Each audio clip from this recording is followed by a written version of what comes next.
All right, kind of under the radar, the Lions signed 11 players after the heartbreaking loss to the 49ers.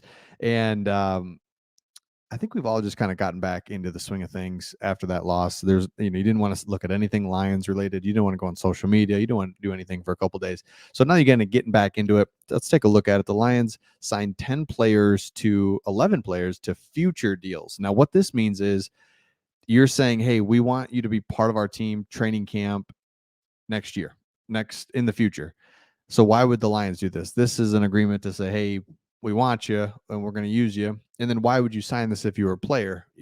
If you think you can go to another team and go and get like a real contract right away, you wouldn't sign this. But you would sign this because you're like, sweet, I got a chance next year. I've already got it locked up. I'm going to be with the Lions next year in training camp. Will I make the team? I don't know. Will I make the practice squad? I don't know. But at least I've got a chance somewhere. So it's a great deal for both parties. So you can see some interesting kind of news on some of these guys. So let me go through Maurice Alexander. Let me highlight the ones that I'm like, this makes total sense and I love it. Maurice Alexander, remember he's kick returner, punt returner, wide receiver. Did things in the 2021-22 season when we kind of needed him, but we've increased the talent at wide receiver and we haven't seen him, but he's a guy that we can really use. Tom Kennedy is always going to be there. Poor guy, just not good enough to make the team, but always good enough to be there to the very bitter end. Defensive lineman Chris Smith out of Notre Dame is a guy that we saw, I think, for a couple games and didn't really do much, but he's a rookie and love to see what he can do.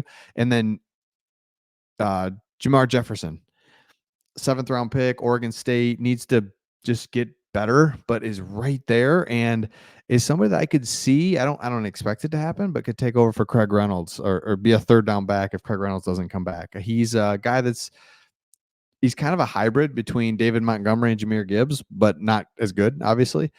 He's a little bit bigger back. Or I'm sorry, he's a fast back, but he's not like super big, but he can catch the ball in the backfield. So keep an eye on him. Now, the only corner, right? As we look at the Lions and what we need upcoming, it's like corner and D-line, right? That's what we really want to upgrade the defense. So to only see one cornerback, again, not a big deal. Practice squad guy, like we're not too worried about it. So I mean, I think he's going to be somebody we can look at. But again, the Lions have to do something, of course, in the draft to address really so many things. Because really, you look at it, offensive line is good, but getting older. And so you see the value of a really good offensive line. So we want to make sure that we have a good offensive line. You also look at corner. We know that's going to be something we've got to cover that. And do you cover it with like right away with like a first round pick or what? We'll look into that. So let me go into a mock draft here. I was pulling up a good one that I liked. I don't know if you guys have ever gone to Tankathon, but they just do a nice job, kind of nice and clean. You can kind of see what you like here. So this is first couple mock drafts as we're kind of looking at, you see the future deals. Now, where are we looking? Now, first thing is we're way down here. So in this one, and we went through this a little bit in another video, but Kamari Lassiter, corner. And so this draft looks loaded with wide receiver and corner. We don't need a wide receiver. But defensive end, Chop Robinson, yes, please. I really like him. I think that's a good fit there. And then you go into the second round for the Lions and Brandon Dorless, defensive lineman. And then I believe we have 3 picks we do. Johnny Wilson, Florida State. You see Roman Wilson right there as well. Zach Zinter, Michigan. So Michigan's gonna have a lot of guys drafted. But this mock draft is interesting because it's a lot of wide receivers, a lot of corners, and we don't need a wide receiver. We need a defensive end. So hopefully the Lions go that route and we get a defensive end. So let me know your thoughts in the comments, who you'd like to see when it comes to a draft pick, right? There's going to be a lot of interesting guys that could be picked up in the draft because if you look at the top of the board, it's quarterback heavy, top 3 picks. Then we know Marvin Harrison Jr. I mean, those are the top 4 picks right there. Like, doesn't it seem like easy this year? It won't be. People will be moving all over.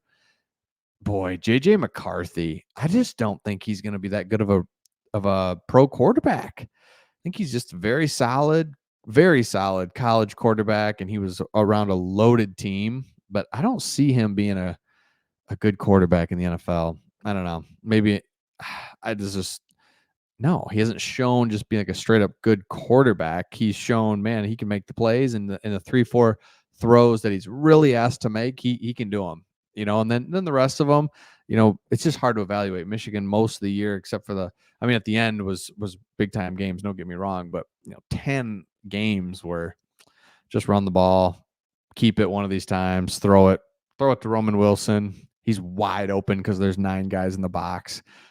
It's just hard to evaluate. They were so dominant. It's kind of like the Alabama stuff. So anyway, it doesn't matter. We're not going after him. This is not a Michigan video. Caleb Williams, Drake May, Jaden Daniels, Marvin Harrison Jr. Those are the top. And then it's just, man, a lot of talent. Kool-Aid McKinstry. Like, there's going to be guys that drop, and that's what's cool. The Iowa corner. Look at all these corners in that, like 17, 18, 19, 20, 29. So somebody will drop in that. That's who we got to get better at corner. And that's the thing. Aaron Glenn, I think, proved the end of the season there. Yes, a lot of yards given up to wide receivers, but man, the defense has given up 20 points. It's like, what do you need from us? Same and really it came back to the offense, man. When the offense wasn't operating like they should be, our defense isn't good enough to withstand drive after drive. But you look at the San Francisco game. I mean, they gave up 7 points at halftime. I mean, that's the formula, and that's how you win against those guys. And so the defense was not the problem. Aaron Glenn's not the problem. There's no problem. It's just talent. You see the offensive side of the ball has been bulked up with talent. Defensive side hasn't, and just need that. Just need that offensive. Or just need the man, just like on the offense, you've got our tight end, and then you've got Jameson Williams, and you've got Jahmyr Gibbs, like 3 impact boom players. What if we had another defensive end, a stud corner, and then like another linebacker that was, and you just found stars like that? I mean, that's what the Lions are. It's interesting because the Lions get those guys, man, they're going to be good. But it's hard. It's hard to hit on those draft picks. The draft picks that they had last year it's not common. Brian Branch on the defensive side, man. You get 2 more guys like that, just impact, immediate, day one NFL starters. I mean, and we got 4 picks in the top 3 rounds. So let Brad Holmes go and see what he can do. So let me know your thoughts in the comments on this one, and we'll see all of you on the next one.